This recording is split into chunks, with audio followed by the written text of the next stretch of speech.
Que Dios les bendiga, estimados hermanos y amigos. Nuevamente damos gracias a Dios por este privilegio de regresar a las ondas del radio para continuar con nuestro tema que empezamos la semana pasada, titulado Verdades Fundamentales. Verdades Fundamentales. Su programa Alumbrando Nuestro Camino, su servidor, amigo y hermano Felipe Nava, aquí con el pastor Efraín Valverde III. Estamos agradecidos con Dios por darnos este alto privilegio de entrar en su palabra de Él, entrar en sus escritos sagrados que por la gracia de Dios han sido revelados a nosotros en este último tiempo. Y qué bendición es esta. Es algo sobreabundante que Dios ha querido que llegue a nuestro corazón, a nuestro pensamiento, a nuestro espíritu, para que vivamos y caminemos con seguridad. Una vez más, la segunda parte, verdades fundamentales, es lo que queremos seguir tratando sobre este tema importante, sobre lo que encierra este tema. Vamos a presentarnos delante del Señor brevemente antes de continuar, y acompáñeme si gusta. Si va manejando, no cierre sus ojos, solo acompáñeme, y si está en su casa, está en un lugar donde pueda inclinar su rostro y cerrar sus ojos y conectarse con el Creador de todas las cosas. Padre mío, aquí estamos en esta mañana dándote muchas gracias por este privilegio que nos das nuevamente, Señor, de entrar a tu palabra divina, santa y poderosa, para escudriñar, para saber, para investigar más sobre lo que tu palabra nos indica y sobre el fundamento sobre el cual debemos estar cimentados, edificando. Y te damos gracias por lo que hemos entendido. No lo hemos entendido en ninguna forma de nuestra cuenta, imposible, sino que ha sido tu mano, ha sido tu gracia. Has puesto vasos que tú has dotado de sabiduría, de entendimiento. Ellos han compartido con nosotros las revelaciones, los entendimientos de estos temas difíciles de entender. Pero gracias, Señor, porque has querido que también nosotros participemos en el entender de estos fundamentos tan importantes, o más bien de estas verdades que componen nuestro fundamento sobre el cual queremos seguir edificando. Bendice a mi hermano, cada uno de mis hermanos, mis hermanas que están escuchando, amigos o amigas. Abre su corazón y pon en ellos apetito, hambre de tu palabra. En el nombre de Jesucristo te rogamos. Y gracias, Señor, nuevamente por este privilegio. Aleluya. La semana pasada tocamos sobre dos puntos fundamentales. El primero fue Dios es uno, es la plataforma sobre todo lo demás. Dios es uno, basado en Deuteronomio 6:4. Oye Israel, el Señor nuestro Dios, el Señor uno es. De allí nos desprendimos para tocar varios versículos que relacionan sobre esta poderosa e inconmovible verdad. El segundo punto que tratamos sobre verdades fundamentales fue Israel es el pueblo de Dios. También un tema controversial para algunos. Quizás en tiempo anterior no lo fue, porque no había lo que hay ahorita, no había los conflictos, no había las opiniones que las ondas del radio están repletas, los medios de comunicación están repletos de opiniones de todo tipo. Y hemos entendido por la gracia de Dios que esto no se trata de opiniones humanas. Esto se trata de lo que dice la palabra del Señor. El Señor ya declaró de hace muchos años y no ha cambiado, y su promesa de fidelidad a ese pacto que hizo con Abraham, con Isaac, con Jacob, los padres del pueblo de Israel. Su pacto fue inconmovible y lo estableció sobre esto que dijo Jeremías 33, vamos a ver rápidamente para entrar en el segundo punto que queremos tocar, segundo punto fundamental. Jeremías 33, verso, vamos a ver aquí, más bien es Jeremías 31. Jeremías 31. Dice el verso 35 en adelante: así ha dicho el Señor, que da el sol para luz del día, las leyes de la luna y de las estrellas para luz de la noche, que parte la mar y braman sus ondas. El Señor de los ejércitos es su nombre. YHWH es su nombre. Dice esto siguiente también: si estas leyes faltaren delante de mí, dice el Señor, también la simiente de Israel faltará, para no ser nación delante de mí todos los días.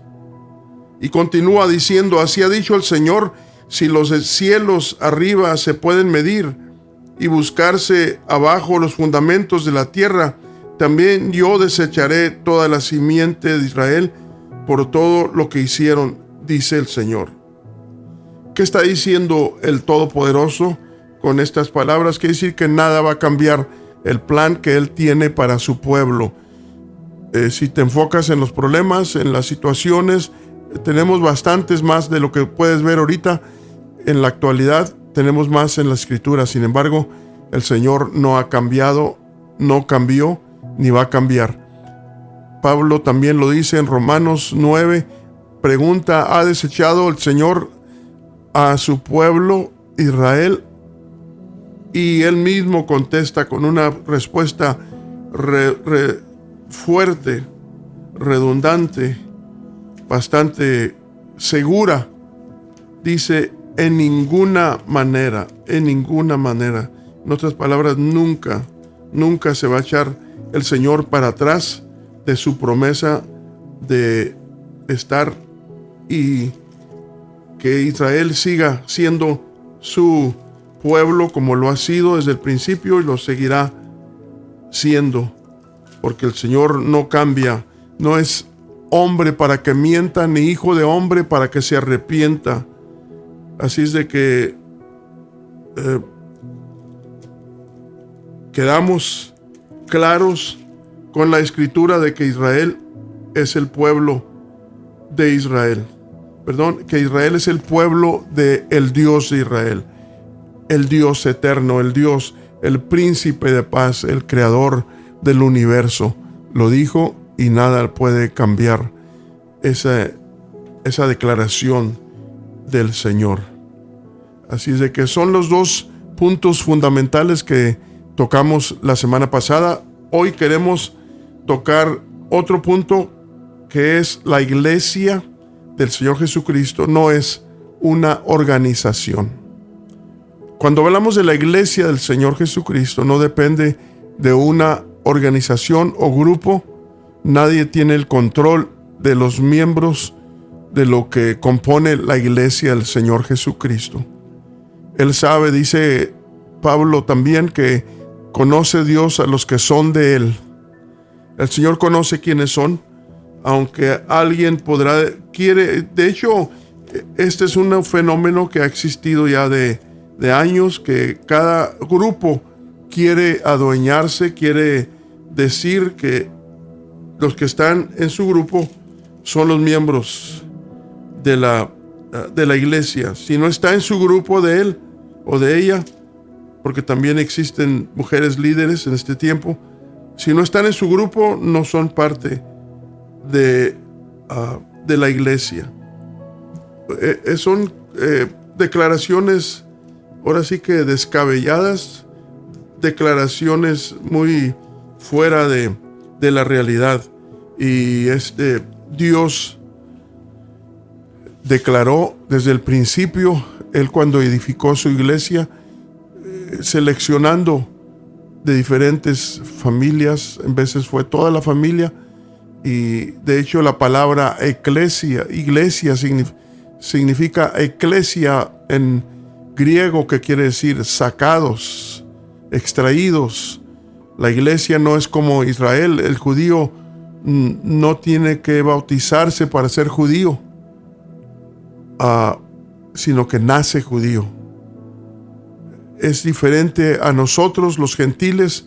Nosotros tenemos que hacer pacto con el Señor para que se declare nuestra membresía del grupo llamado la iglesia, los sacados. Y está muy claro en la palabra de Dios cómo se debe manejar la iglesia, cómo se debe de establecer, cómo la estableció el Señor. No la estableció con jerarquías, no estableció su iglesia con reglas humanas. Todo lo contrario, fue, si leemos la escritura ahí en capítulo 16 de Mateo, el capítulo 16 de Mateo, más bien el 20, capítulo 20 de Mateo, verso 25, 20-25. Recordemos que al principio se les llamó los discípulos del Señor, los apóstoles. No era hasta que fueron bautizados. En el libro de los Hechos encontramos ese dato escritural. 2:38 fueron bautizados, 39, 40, fueron bautizados allí 3,000 o más en el nombre del Señor Jesucristo. Entonces ya no fue un grupito pequeño, sino que fue un inicio de lo que ya estaba establecido, lo que ya venía caminando por las edades, este plan del Señor. Entonces fue declarado la iglesia al Señor con aquellos 3,000 bautizados en el nombre de Jesucristo.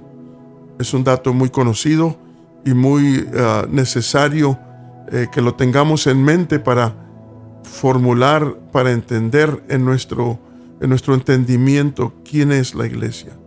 No es una organización. La primera organización religiosa, por cierto, también históricamente está documentado en el año 325, después de el Señor Jesús. Hubo una reunión ahí en la ciudad de Nicea. Ahí se establecieron nuevas doctrinas. Se estableció lo que se llama la Iglesia Universal, la cual se autodenominó la Iglesia del Señor. Y los que no querían agregarse a la iglesia y querían pertenecer a otro grupo fuera de allí, los mataban. Empezó la persecución. Pero esa fue la primera religión, la primera iglesia organizada, la primera organización religiosa. Es lo que es, pero eso no es el principio de la iglesia del Señor Jesucristo. Eso fue un arreglo, un acuerdo humano que hicieron. De hecho, la historia no fueron ni muchos, por cierto. Creo que cerca de 300 pastores, obispos, que se les llamaba en aquel tiempo. También obispo no es lo que es ahora. No era lo que es ahora. Obispo quería decir, y bíblicamente quiere decir lo mismo que decir pastor, porque un pastor ejecuta los 4 llamamientos. Obispo, que quiere decir sobreveedor, y presbítero quiere decir el que preside, pastor el que cuida, anciano el que aconseja. Estas 4 responsabilidades no son 4 rangos, 4 hombres ejecutando cada rango. No, es responsabilidades, es dones, es herramientas que Dios da a los que Él llama para dirigir a su pueblo en donde estuviere. Pero vuelvo al inicio de mi comentario. La iglesia no empezó como organización. Eso no es,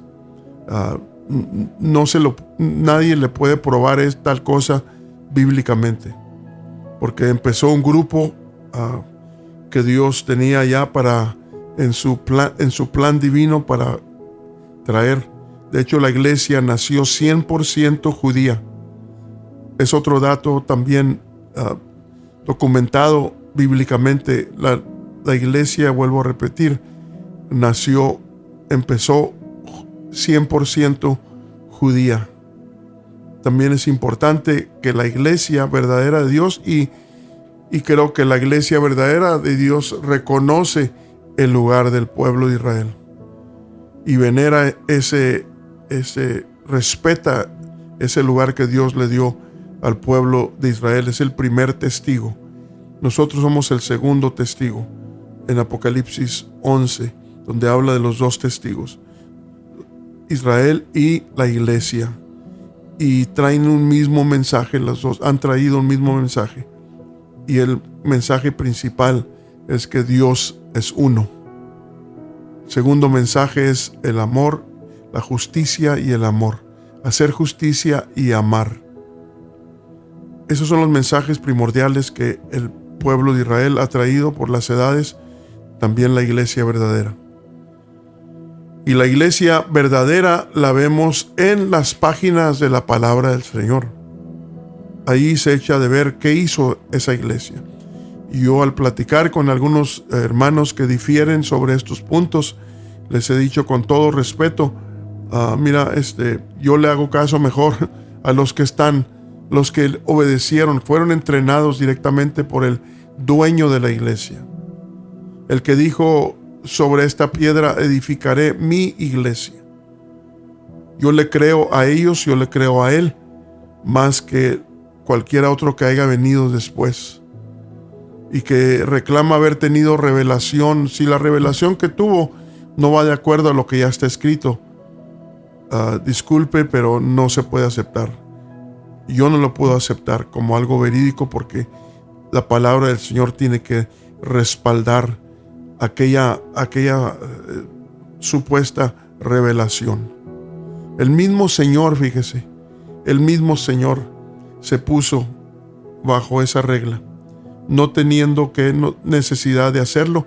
Él mismo declaró ahí en Juan 5:39, dice: escudriñad las Escrituras, porque en ellas os parece que tenéis la vida eterna. Y luego dice: y ellas dan testimonio de mí.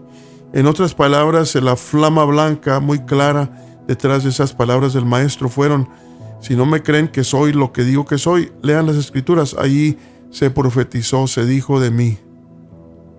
No creo que es muy difícil el entender esta verdad encerrada en las palabras del Señor, cuando dijo eso. Lo dice: y ellas son las que dan testimonio de mí. Así es de que podemos ver que Él mismo se puso debajo de la autoridad escritural. Pablo dijo que si viniera alguien más, un ángel aún del cielo, por supuesto que nos estaba refiriendo a un ángel del infierno, un ángel caído. Eso no tiene caso. Se refirió a un ángel del mismo cielo que viniera y os enseñara otro evangelio diferente, dice, al que hemos enseñado, sea anatema, sea maldito. Entonces la palabra del Señor está fuerte, sólida.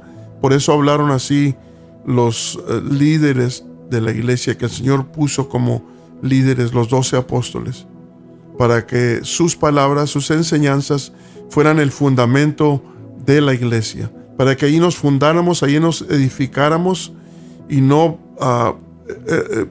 escogiéramos formas erráticas, descompuestas de cómo interpretar la palabra de Dios. Yo digo, si alguien tiene que buscarle aquí, buscarle allá, mover esto, mover lo otro, para probar lo que está enseñando, creo que no tiene validez. Lo que está sólido está declarado, y una declaración muy fuerte de la que estamos hablando es que la iglesia no es una organización. Las organizaciones religiosas vinieron después en las edades. El anciano, en una forma sarcástica, los llamaba los corrales, donde se tiene a gente encerrada y se les prohíbe que se asomen por otro lado. Mire, hay que aclarar también esto, ya que menciono esto que acabo de decir. No es que sea buena idea que ande brincando de un lado para otro. Eso nunca edifica. Pero sí, creo que la guía para establecerse, para crecer, es buscar un lugar donde se enseñe lo que enseñaron los apóstoles, lo que hicieron los apóstoles. Efesios 2:20 dice: edificados sobre el fundamento de apóstoles y profetas. Ellos también fueron profetas, profetizaron lo que iba a venir. Edificados sobre los apóstoles y profetas, siendo la principal piedra del ángulo Jesucristo mismo. Todo está juntos, todo está compaginado, todo está arreglado en una forma maravillosa para que no nos salgamos. Si usted se reúne en un lugar y están diciendo lo contrario a lo que dice la Escritura, creo que tiene que pensar en qué va a hacer. Si va a seguir escuchando algo que no lo respalda la Escritura, o va a buscar reunirse y escuchar lo que es la verdad. Por eso es importante leer la Escritura. Por eso es importante escudriñar y preguntar. Dijo Jeremías 6:16: paraos en los caminos y preguntad cuál sea el buen camino, y andad por él. Jeremías, dije 16, pero parece que es el 6:16 donde está ese texto, muy conocido, por cierto. No es algo novedoso, sino es muy conocido ese texto. Dice 6:16. Me equivoqué con la cita que di al principio, es Jeremías 6:16. Mire lo que dice: así ha dicho el Señor: paraos en los caminos, párense en los caminos. Hay muchas veredas, hay muchas religiones, y mirad y preguntad por las sendas antiguas, no por lo moderno, no por lo nuevo, lo antiguo. Preguntad por las sendas antiguas cuál sea el buen camino, y andad por él, y hallaréis descanso para vuestra alma. Y hallaréis descanso para vuestra alma. ¿Por qué va a hallar descanso?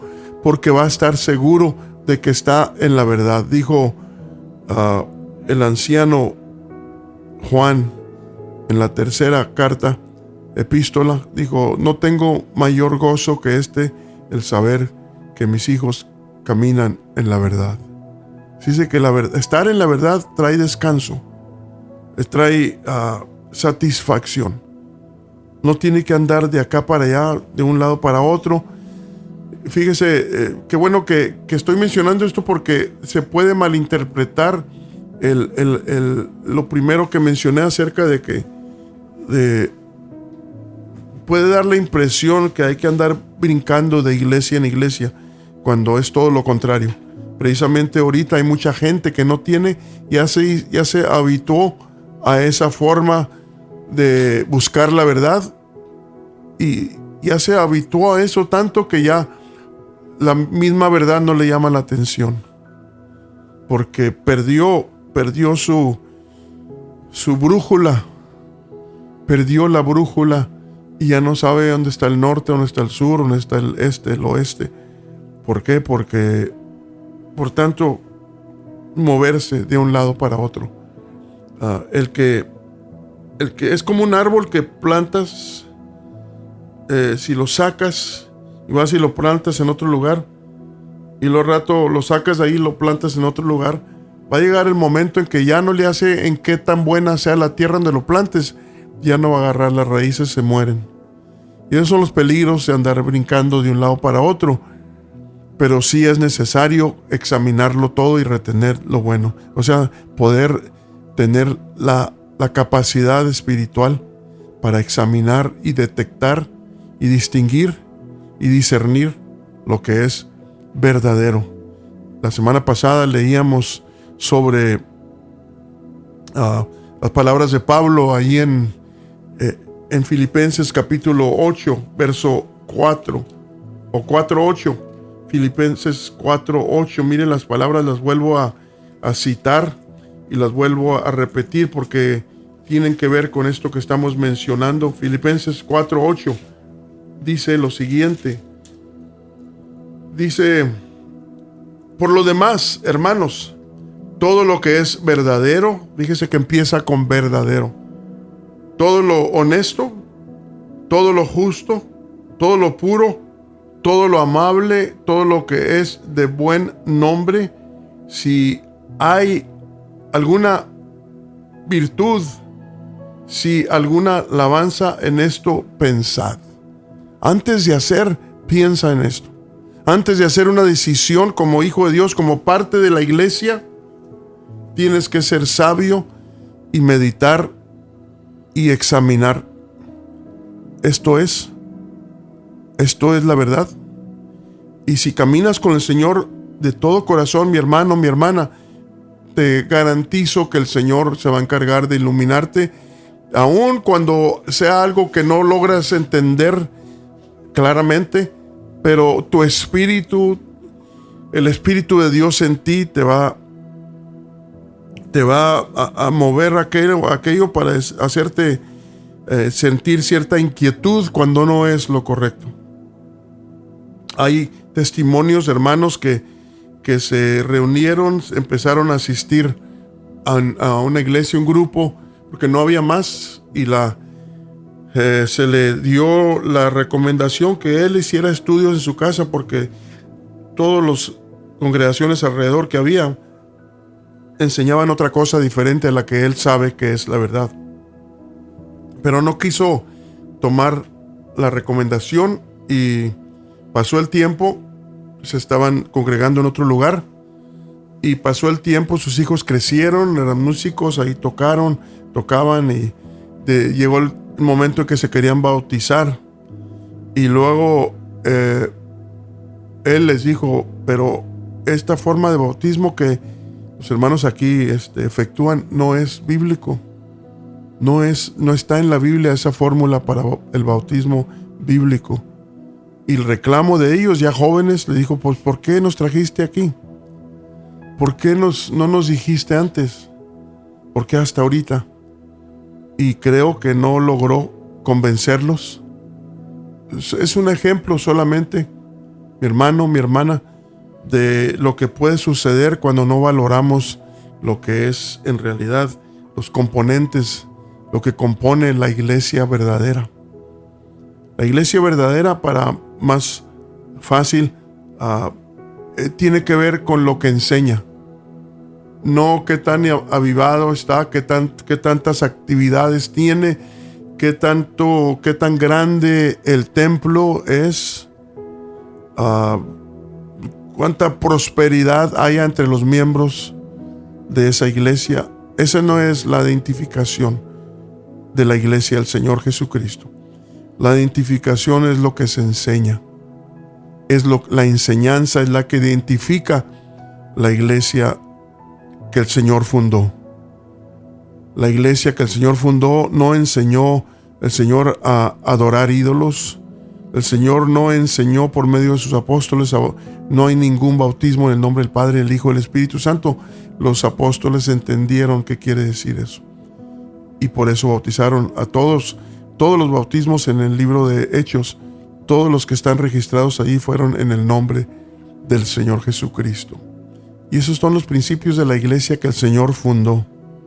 No era una organización, vuelvo a decir, no era una organización controlada por ideas humanas, sino era controlada por las verdades de la Escritura, por las enseñanzas que Dios reveló a sus apóstoles.